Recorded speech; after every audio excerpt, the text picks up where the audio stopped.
on the flip side, you have people who, kind of use cancel culture the same way they overuse words like woke, and it takes away from the substance of canceling something or someone. Oh my goodness. Okay. Salute everyone. My name is Kevin. Go by Saint Midnight on Instagram, SoundCloud, all that. What else do I need to include? I'm at a lot, so we're going to the next person. All right, guys. My name is Jasmine. I go by Definitely Me on Instagram and social media. I'm in music management and personal development. And I'm going to pass it over to my girl, Erica. I'm Erica. I go by I am Erica Maria on social media, and I'm in public relations. Hi, my name is Dante. My social media is Dardane Dante, and I work at an AI consulting agency. Cool. There we go. Nice. Okay, so I'm going to start off with the definition just so everyone watching is on the same playing field. So cancel culture is the boycott or public shaming of a person who has shared a questionable or unpopular opinion. To go even further, cancel culture also boycotts those whose past behavior is unethical, illegal, and wrong. Big examples of cancel culture are Kelly, Harvey Weinstein, Roman Polanski, Bill Cosby. Smaller examples, literally probably someone you grew up with that went to school with you. So, and I don't even say that to be sarcastic. I say that because in today's current climate, that's possible. And so I'm gonna dive in with the opening thoughts for this video. I guess it's kind of a weird way to kick off the video, but from all the research I've done, what it seems like is that everyone's kind of had enough with cancel culture. People think it's out of control. So show of hands, do you agree with that or disagree? Hands up if you agree. No? Okay. So I'm going to start with you then. What do you think pros of cancel culture are in this current state? Well, okay, let's look at the history of it, right? Like one of the earliest examples of people recognizing a form of cancel culture was the Me Too movement. So, being able to have a group of individuals recognize something that's wrong and calling it out, and then in turn being able to oust other people, like, the aforementioned Harvey Weinsteins of the world, Robert Kellys of the world, et cetera, help change the hegemony of where society is going, So in that regard, it's a good thing. But on the flip side, you have people who, kind of use cancel culture the same way they overuse words like woke. You know what I mean? Like it kind of oversaturates what's going on in the meantime, even on a really local level, and it takes away from the substance of canceling something or someone. So the credibility? Sort of, yeah. Yeah, I think a lot of people also do it. It's we're in cult culture, so a lot of people want to hop on a bandwagon when someone else is. Yeah. They don't want to think for themselves, and automatically people are like, yeah, they're getting canceled, cancel them, right? Mm-hmm. And not really thinking about it. But I also think on the flip side of that too is that because we're in an era on social media, there's a lot of information out there regardless. So you're seeing it very saturated in saturated amounts. So automatically now everything is visible. So you're seeing a lot more things being canceled, but maybe these things were canceled before too, and we didn't know about it, right? Yeah. So the reason I wanted to start off with the pros is kind of just to acknowledge that the movement didn't just come from some bad place, right? But it has led to a lot of online shaming. So I guess before I even get into that, have you guys ever participated in canceling someone? No. Yes? Maybe we should define how that looks like. Yeah. What does that look Okay. like? For R. Kelly, And let me not even look on the more serious cases where I guess there's some unanimous decision that something was wrong. But let's look on the simple things where I don't even know what to call simple, because simple to me is not simple to everyone else, right? But I don't know, let's say I'm I wouldn't even say this, but okay, vegans eating meat, not wanting to eat meat is stupid. Let's say I say that and then I'm canceled. Something like that. Have you ever participated in that form of no. just surface level cancel culture? No. Do you know anyone that has? Definitely. Yes. Really? Yeah, there's people. Twitter's it's all over Twitter. You guys know people that Yeah. actively, Honestly, they're pushing back the arguments? What I've found, especially with Twitter, is kind of the integration of cancel culture and stan Twitter. So like people, if they're a really big fan of somebody, if they don't like somebody else, they'll just create reasons to cancel them. So I always think of like Nicki Minaj fans versus Cardi B fans. So no matter what Cardi B does, Nicki Minaj fans are like, she's the worst. Like she did this. So it's like they're automatically gonna try to cancel her because it's an opponent to their fave, to like who they stand. So I find that that's something that I see a lot, and that's why I think it's extremely toxic. So do you guys think this is effective in general then? Like this form of like online accountability, especially what happens on Twitter and in the comments section of Instagram posts? I would say no. Well, I mean, if the goal of the people are to cancel, then I think that's the most effective way to do it. But if the real goal is to try and come to some kind of general consensus about whether or not something is right or wrong, the way to go about that isn't by canceling. It's by asking questions, hearing opposing views, even if you don't like them, and then trying to sit down together and then figuring it out. Or else all it will do is create division, and it'll distract people from really trying to understand what the problem is, because you just cancel them. So you're not actually learning anything. And I feel like it is all surface level. We're talking about all of this and it's happening on social media, right? Like all people are doing is bickering back and forth. If you're really going to cancel somebody, it's going to take real justice and real action taking place, you know, in real life. Yeah, you can sit behind this. Yeah, it's behind a screen. You can sit there, you can type all the words you want about somebody and like spit hateful comments, but how is that any productive towards the cause, right? Like what is that really doing besides creating more anger? And it's just, I don't know, I think it's just all emotional stuff that goes on online, but the real action needs to be taking place in life. I find that it's very different depending on who is being chosen to get canceled. So somebody that like a lot of people look up to is Ian Connor, because he's like a fashion person, but he also has like 25 rape cases. And that's someone that he never was really canceled because all of his fans are rape apologists. Like, well, not all, I'm sorry.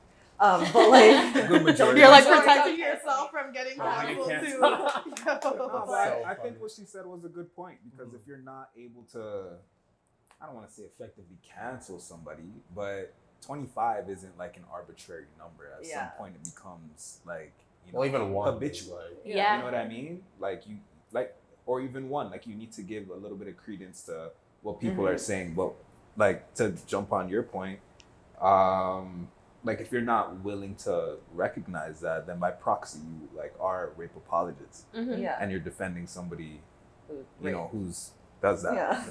And that's the like, in comparison, then there's people, but it depends on their fan base, I guess. Because with him, a lot of his fan base, that was kind of something that I kind of expected it. Like that was something that I saw from a lot of those people, the same people that did the same thing for V-Loan, because A$AP Bari is also a rapist.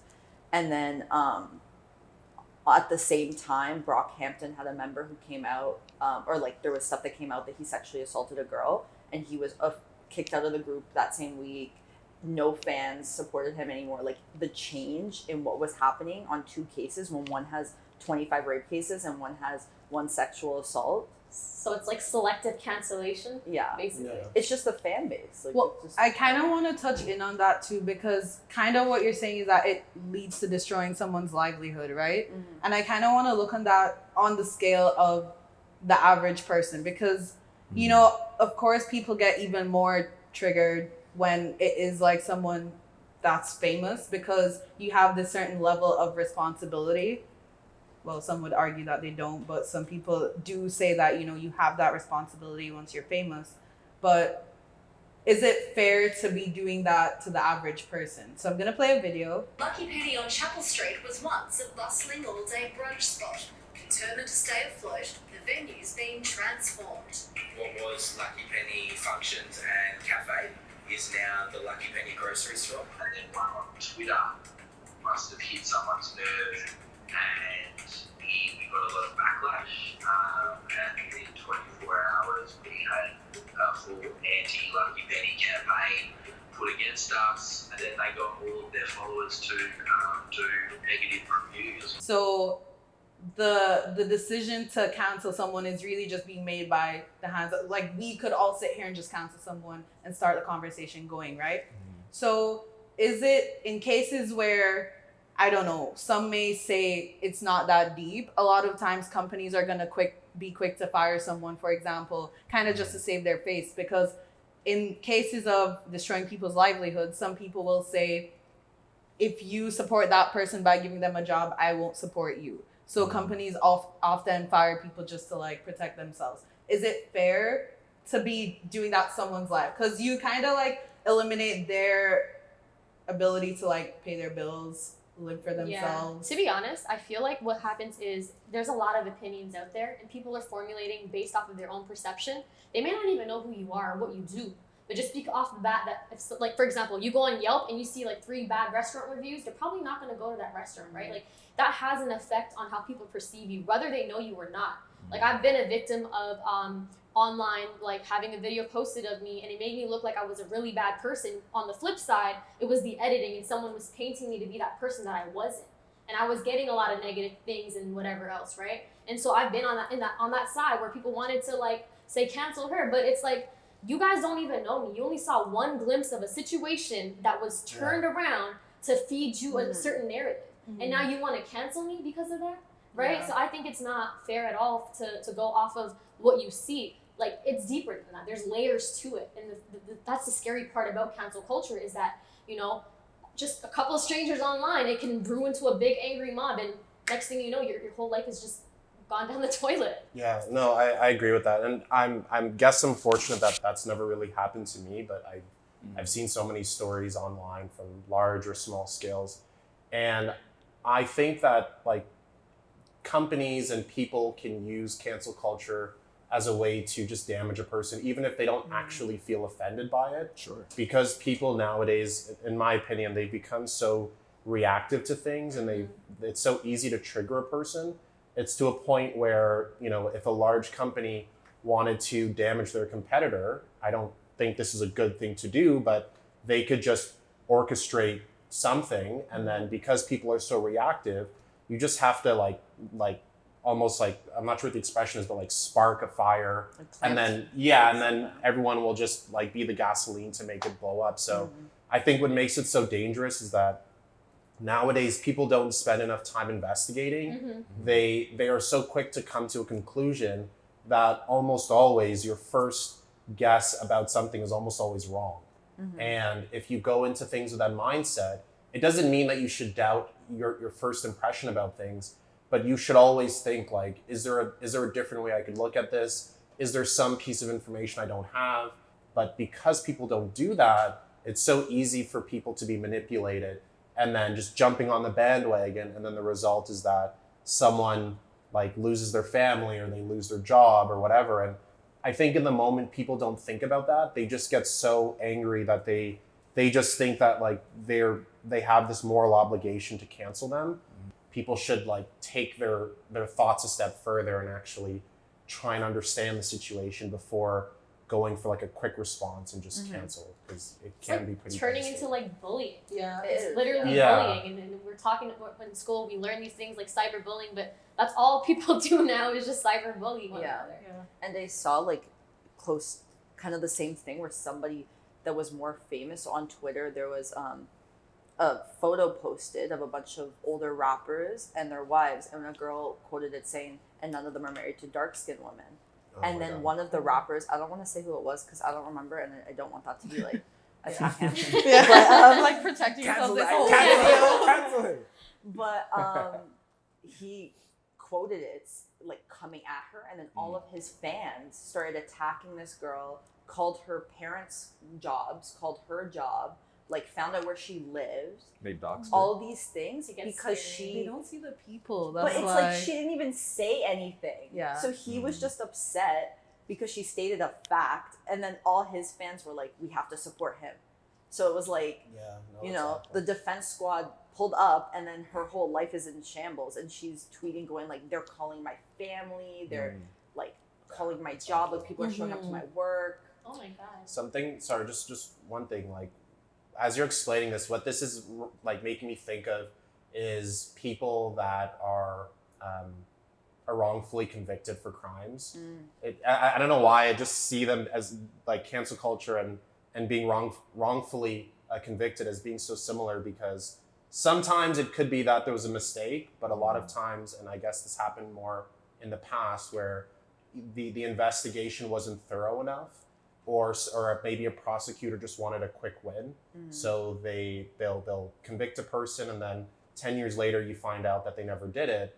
But by then it's like they lost everything. It's like you're tainted. If you search the person, you probably see all of that. Yeah. The damage is irreversible. Yeah. And it is similar because like the jury's basing it off of what they see, just kind of like what's in front of them, and then and the world is your jury in this case. What's that expression? Court of public opinion? Something like that. Yeah. It's the essentially the same thing. parallels.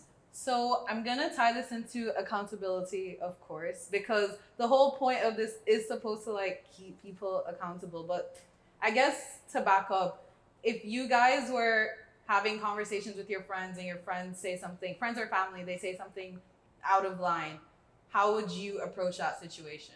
Because are you gonna cancel them in real life? And I'm genuinely asking this because, you know, people cut friends off for like, if they have a friend that says like shit they don't tolerate, they'll cut them off. So how do you deal with, I guess, extreme cases and like more minor cases, in your personal lives with friends and family?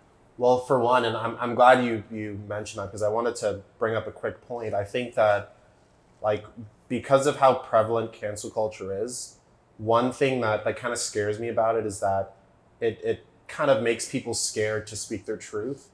And for me, I know personally, I have a lot of political views that most people wouldn't agree with. Majority of people probably wouldn't if you sat down and talked to me about it. But there are times where I find myself kind of scared to share it because I'm like, I don't want to get canceled, or I don't want to say it in a group of people that I don't know, and then they might have opinions that are completely different from mine. So my thing is just speak your truth. If you think that someone is wrong, you should be able to articulate your arguments well enough to convince them, and just try and understand where they're coming from. Because if, you know, we have a conversation and nobody agrees with me, and I start like yelling or calling you stupid or saying things that are hurtful, then that's not going to do anything productive, because I'm not going to bring this person over to my side. I've had like, especially with family, so I come from a white family that's majorly straight people. So in general, every dinner is spent checking somebody, because somebody's going to say something that's very like, you can't do that. And just because of your age, like a lot of people try to push it off as, oh, they're older, or they're like, she's old, that's her generation, like she doesn't understand. But then why don't you want to learn? Like, why don't you want to grow and try to get in this generation? I have a question for you. So do they ever just say like, oh, Erica's just on her cake or something like that? Like, do they try to just like dismiss you and say you're being like rude, or you're stepping out of line, or you need to just calm down? Yeah, sometimes they're like, oh, you're looking for a fight. And I'm like, if I was looking for a fight, there's a lot more things I could fight about. But it kind of, I feel like, especially, so in one of my family's Italian, so it's very like, in general, Italians are very opinionated, and I don't agree with a lot of their opinions. And I find that Italian culture is pretty like set in racism and homophobia. So there is a lot of conversations with people that I've had about that, especially like grandparents or like aunts and uncles that are older. But I find that I put more effort into talking to like a grandparent because I care more about them. So I'm trying to actually educate them and tell them why you can't say this. Versus like my uncle is Muslim and he's from Tanzania. So when he first like joined our family, that was like a huge thing or something. And one of our family members pulled him and my aunt aside and were like, do you know what you're doing? Like, you're going to bring mixed children into this world. Their lives are going to be so hard. And my aunt's like, they were caring. And me and my uncle were talking. And I was like, was that offensive? Because like, I would have been upset if somebody like pulled me aside with somebody. And he's like, yeah, I understand where they were coming from, but it's rude. Like, this is not your family. They weren't even like her parents. And it's like, this is out of pocket, and this is not your place, and this is disrespectful. And I feel like a lot of people push it off. Like, even my aunt's like, oh, she's older, she's just looking out for us, she knows how hard it is for people. Like, no, she doesn't. She's just trying to push her views onto you. Yeah. And I guess I'll ask this question and point it to you guys first. How would you react if someone you know personally was canceled? In what like aspect? Like even, okay, your example, Yeah. let's use your example. You were in a video, it made them come off negative, people start attacking them, it's hurting them mentally. Like, because I can just imagine the mental, That was me. that comes with that.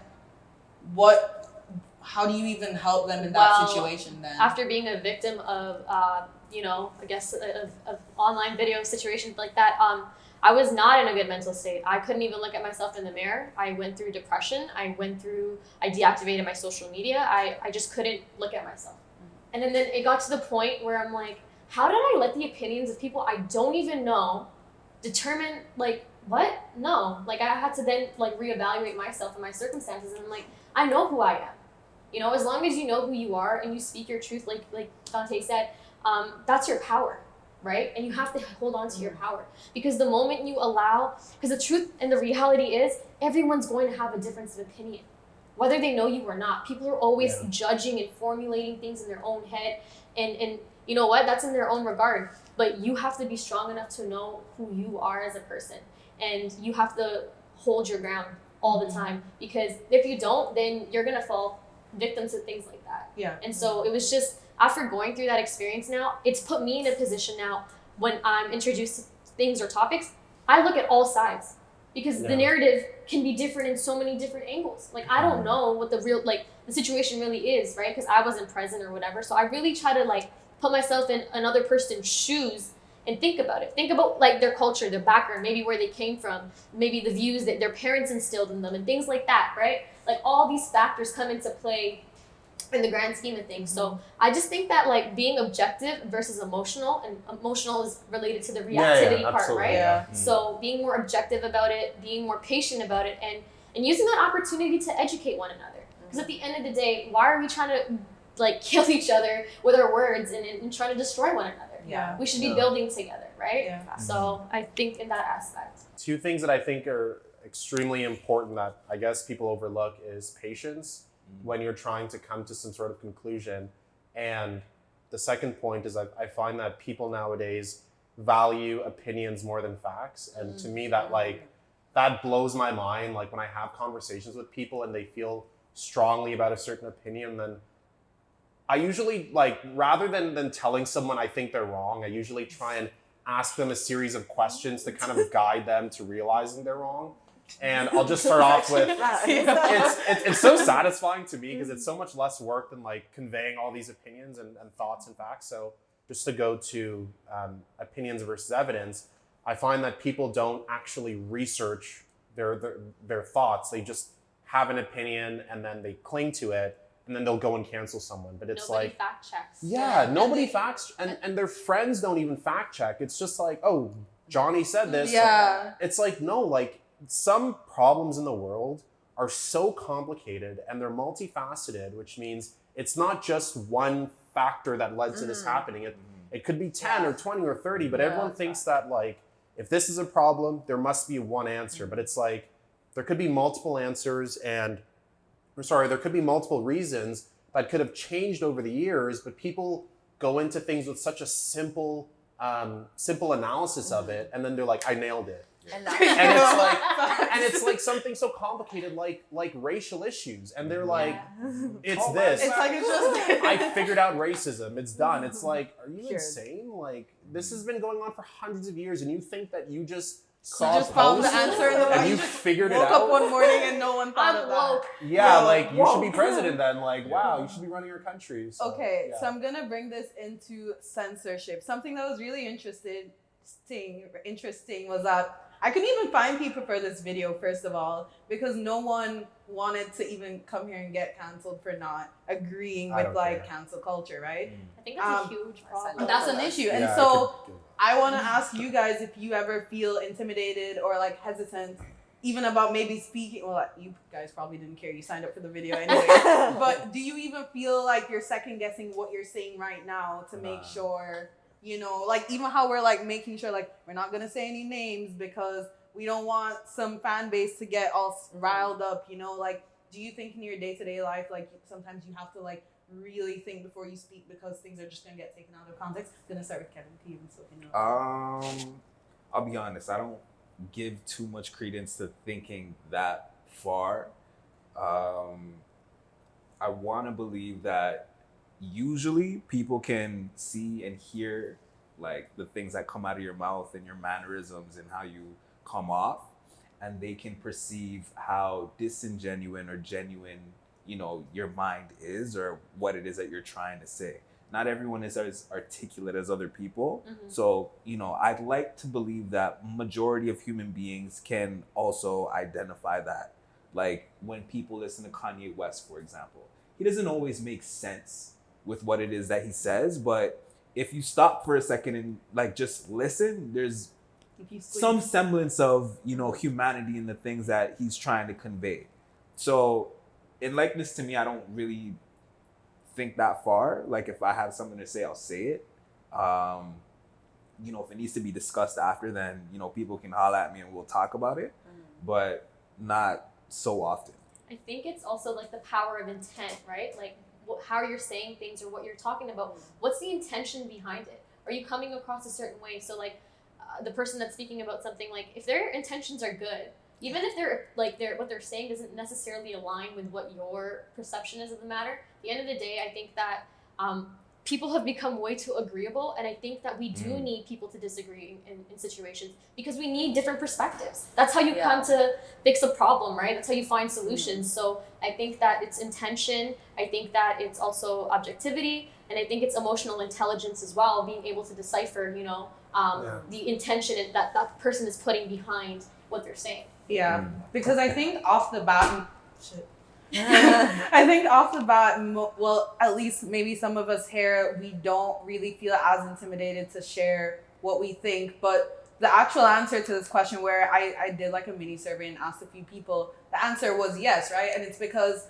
I guess I can use myself as an example. Yes, that people are intimidated? That they are intimidated, yeah. Sorry. Not here. Yeah, because I, for example, work in corporate. So even doing this platform, like I'm coming here saying, I'm going to make a bunch of videos talking about issues in society. If people decided they don't like what this girl's producing, they can be like, hey, fire her, you know, it's done. So it's like, sometimes it's like you're censored because you're thinking of something else. Like if you're in a certain field where you can get away with having your own opinion, then you're usually more able to just say what you want all the time. Like I know there's some things, some words I just can't even say if I'm up here on a video on YouTube, you know? So then with that said, do you guys feel like cancel culture is a form of censorship? Honestly, just off the last point, because I agree with working in PR especially, like I'm trying to represent brands, or I'm representing brands. So every time that I'm working with influencers or having to reach out to news outlets, I have to make sure that they align with the brand. So then I can't really go out of my way and be like, I don't trust this news source, because it's not up to me. This brand is like one of the brands we work with is, which is known to have really bad work practices, and I don't agree with their work practices personally, but that doesn't matter. Like they're the multi-million-dollar corporation, I'm not. So they're the ones that are choosing everything that they do. They're going to work with news outlets that I don't agree with the opinions of, because it fits what they want, the niche that they want. So I guess just two things I wanted to say. So just from my personal opinion, whether or not I'm like scared to share my opinion, I'm not scared to share it, because I feel like I do so much research on my own that I feel like because I could back it up, it's very hard for me to be scared. Like if I know 1 + 1 = 2, I'm not going to be like, no one's scared about saying to anyone 1 + 1 is 2, because you're so certain about that. Maybe not because you've researched it extensively, but it's something you're certain about. So for me, I feel like what gives me my confidence is the amount of research that I do, and how many times I'll sit in groups and I will usually be pretty quiet just to read the room, gather people's feedback and how they think, and then go into it, which kind of leads to my second point, is it's not just about saying what you think. You also have to be very tactful about it. So if I'm in a room and, you know, hypothetically, if I'm like really right-leaning in my political views, and I'm in a group of people that are very left-leaning, and I'm the only one that's more on the right, I'm not just going to go out and say my opinions, because for me personally, my goal whenever I have these controversial conversations is to try and present arguments that will convince the people that what I think is the best way to go about it, and not in a forceful way, but to really try and convince them.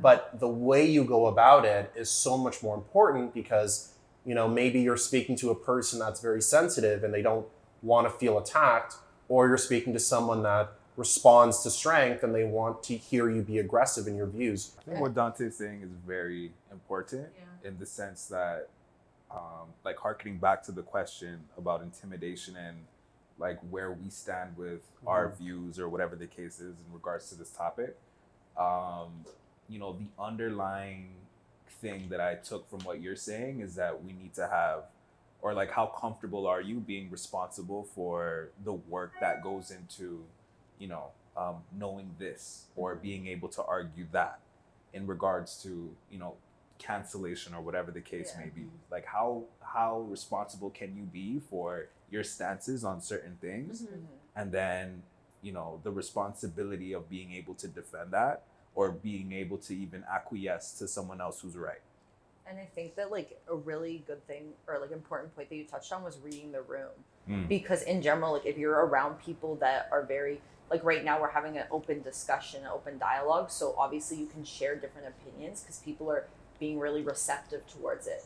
But if you're in public, like you're obviously not going to just go talk to anybody about your political views or your like different points of view just because you don't really know anything about that person. You don't know how they're going to take it. You don't know if they're even going to be receptive towards what you're saying. It's like a safety thing, right? Like you want to make sure you're safe. You're not just saying certain things around certain people. So but it's kind of what you, sorry to cut you off, it's kind of what you mentioned earlier, and I'll give it back to you, where it's like you also have to just learn that not everyone thinks the same. Like there are reasons why there are two political parties, like two main political parties, right? Because obviously everyone doesn't agree on the same thing, and that's okay, you know, like, and I think that's where people kind of miss it. And I don't know if you want to pick up on that or if you... I just think have an objective. Like a lot of the times it's just like a bunch of like bickering back and forth and people just saying random things, opinions. Have facts, have an objective, have a purpose for what you're discussing and what you're canceling.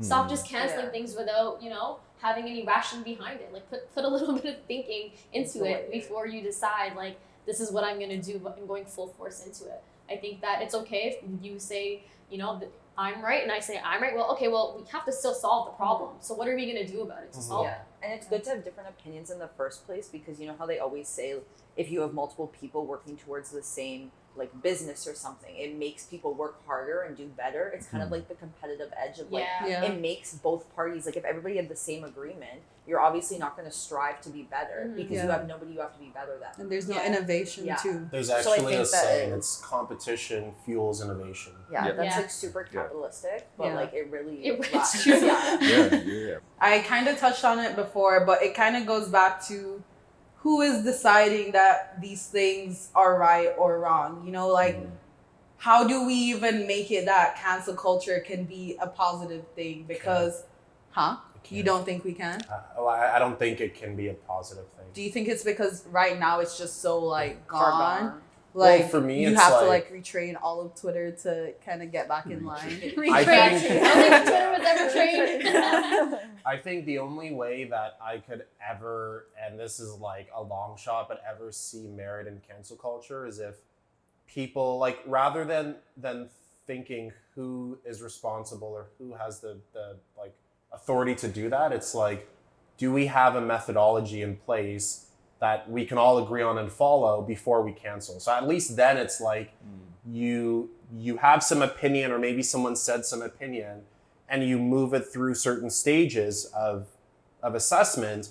And then at the end, if you determine that what they said is wrong and it's harmful, and you can prove that, let's say, every time this person says this opinion that we know is wrong and incorrect, something bad actually happens, like someone goes out and commits a crime, then it's like, okay, but if there's no methodology to even determine whether or not it's right or wrong, it's like, I can't stand behind something that doesn't have a process. Was it you that said it, that it kind of reminded you of the legal system? I was just gonna say, Yeah, because it's who you're are trying we to you're decide? trying to You know, it's make like it, then you're setting a law, basically. Yeah, and in general, like you could see how like messed up the legal system is. So then to try to put that into cancel culture, it's like, you know, already it's gonna be a negative outcome. Yeah.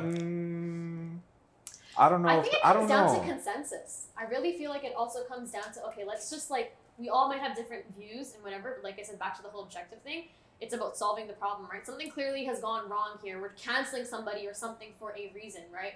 But how can we come to a proper agreement on how to fix the issue at hand? So maybe there should be like, after you cancel, it's like, what's the What's next the follow-up? step? Yeah. Well, And there's like never a follow-up follow-up. after Well, cancel. you see, Yeah. the thing No, though, but it's there- like there all should of be. this is heavily driven by social media before, right? Yeah. Before people didn't like each other, they just like they mind their business, you know, Yeah. like They squash it they on the have, they're not, streets. like they're gonna either go out there and fight, which people aren't gonna do. Well, Some they people. didn't Yeah, do but- it a lot then, but whatever. Like, you know, it was just a different way to deal with it. But it's like that is the issue now. This is something that's being talked about. It's funny because I planned this video in March.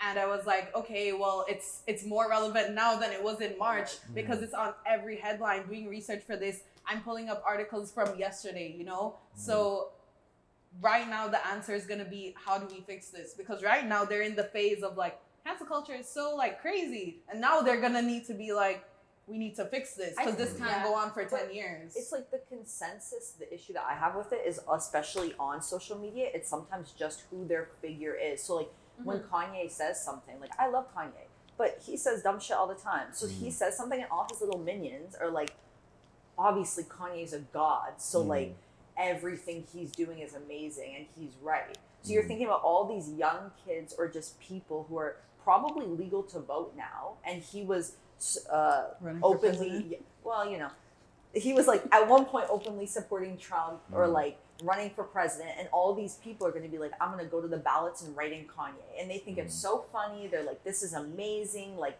let's just like ruin the whole political system. Like, Also, to add to that, I think it's also prioritization. Why are we wasting our energy on things that are so fickle? Like, we need to prioritize like actual matters. Like the Me Too movement was something absolutely necessary, right? Sure. Yeah. And things like the whole Jeffrey Epstein yeah. and Harvey Weinstein, these issues are pressing, And right? they don't focus on that And they though. don't, but we go straight into the stupid celebrity Yeah. stuff that like, what are you getting out of that, you know? There's, we gotta prioritize the agenda in a bigger like picture type scenario, you know? See, Instead this of, is why I think both, well, your point and everyone else's point on this side, like, are both valid points in how to address, you know, the movement of canceling.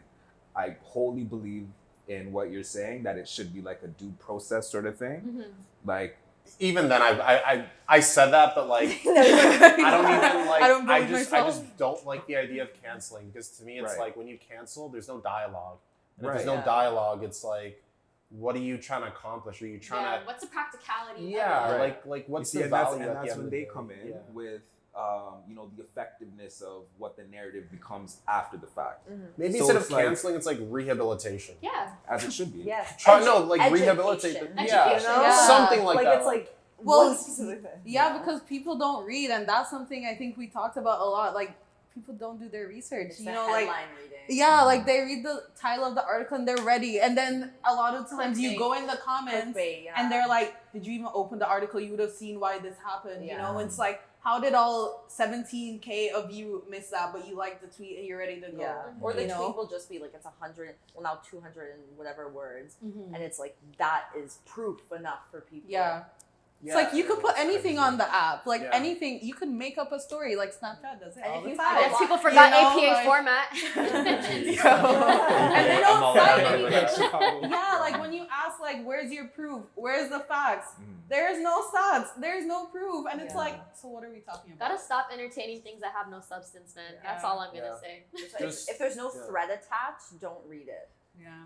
One thing I want to really quickly say when you asked about like how can we stop cancel culture or whatever, there's probably 1,000 ways. I feel like for me, people should, when something happens, they should wait like 10 days before they react, or some length of time, because I think the biggest problem, like we all said, is that people are too quick and they don't spend time doing their research. So I think the minute, like, you know, a politician goes up and says something controversial, wait 10 days before you respond. There's that saying, actually. Yeah. Don't they say, like, wait 5 years, and if it's not, like, don't get mad about it? Yeah. But 10 days is like enough. So they Yeah. cancel someone in 1 day, and 10 days they don't even remember. Or what no, happened. well, it's well, like 10 days think to do your before research. you 10 get days canceled to in like day 2, bro. 10 days to Like, actually look into it and then say, okay, now I have a slightly better opinion. And I think once people get into that habit of like taking their time to get to an answer, then maybe after a But while that's too much work, But right? it's like, I know. it could have just I'm been asking like a a lot. think before you speak, and don't even speak if you don't know. Because it's like, you're having arguments a lot of the times with people that they don't even know. They don't even belong in that conversation. Yeah. Oh, man. They shouldn't have been there. 6 buzz comments and all these Bro, other platforms. they Yeah, don't it's like- know. So, okay. Some of their posts are fun. Any final thoughts on anything regarding cancel culture? If you're gonna cancel people, Cancel yourself. I'm just kidding. hey, if it comes down to that, no, but seriously, like if you feel like there is someone that you need to cancel, or there's like a movement that you don't necessarily agree with, ask yourself, why is it that you want to go through with that? Mm-hmm. How is it going to be beneficial for you or like your immediate circle, and what is that going to mean down the line? And if you can, honestly answer all of those aspects, and it be a beneficial thing or it be something that's even inconsequential, go ahead and do it. Otherwise, don't give credence to it, don't give it energy, and try not to spread it around, because the least of our issues is a bunch of people like mobbing on one thing, and only mobbing on one thing, even though we've got like a whole tree of different problems that we need to focus on. Mm-hmm. Absolutely. I agree with Kevin. I would say, like, choose what validity means to you, and then every time you read something, search for that. So if you know that you're searching for a certain amount of facts, or if you only believe statistics, make sure that there's something backing up what you're reading, especially before you go and share it with other people. Yeah. Yeah, no, I agree with that. I guess like my closing statement, it's not like a direct solution, but I think people should just get accustomed to listening to opinions that differ from their own. I think that'll help people to get a better idea of what the other person is saying, and then when you can see things from both sides, you're usually able to do a better analysis on the situation than only seeing it from your side. Because I think people hear things that they don't like, and rather than saying, is this true, they're like, I don't like it. And I think that's kind of dangerous when people start to think that way, where it's like, if I don't like it, I'm pushing it aside, versus let me first see if there's any merit to this. Unless it's something absolutely stupid, then okay. But if it's something that like, there could be another way of looking at it that I just don't see, it's like, try and figure out what that is and see both sides of the arguments, and then, make your own decision after that. Yeah, so basically deciphering facts from opinions. Yeah, absolutely. All right. Okay. So thank you guys for watching another episode of Unreserved, and we'll see you guys in the next one. Bye. Oh, I did a peace sign. Oh, That's fine. Damn it. Cancel. Damn it. No. I was so good.